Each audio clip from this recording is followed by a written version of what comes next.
15 years we lived in the same town. We played in the sandbox together, went to class every day together, and applied for universities together. But our road in life turned out to be very different. I always thought we had the same idea that our city was too small for us, so naturally I chose to leave our hometown. But she stayed there resenting it. I couldn't understand that because she always had over-the-top plans, and I had no doubt in my mind she would achieve them. At the end of the day, she is one of the most intelligent and self-aware people I have ever met. But I moved away and wasn't there to see what was happening in her life. She was getting sucked into the life she never wanted in the first place, and she didn't even put up a fight. If there was nothing she could do about it, I would understand. But she has the brain, she has the money. What she doesn't have is the motivation to be uncomfortable enough to carve out the life you want for yourself. She refuses to accept that everything she has ever dreamed of won't magically show up on her doorstep one day.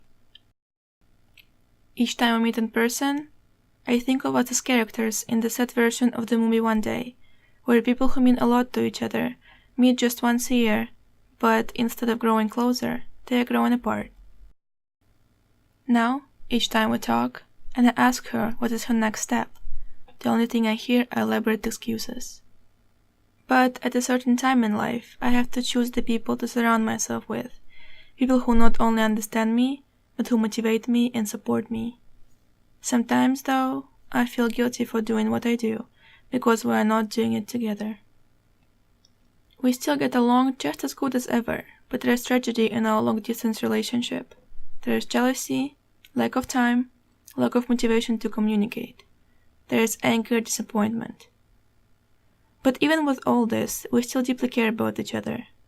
The worst of it is understanding how life is tearing us apart, how our different lives are molding us into people who don't really belong together anymore. I still remember the days when she was an example of the perfect child in both academic and social life.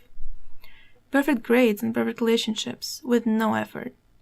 She was the one who was definitely going places. Deep down, she still is for me. Maybe that is why I can't bring myself to confront her with reality of what's happening. Because the truth is, she's going nowhere. The truth is, you have to live right now. You have to work for what you think you deserve. Your dream college is not unattainable. You just have to fill out the paperwork, even if that means standing in long lines and dealing with mean clerks.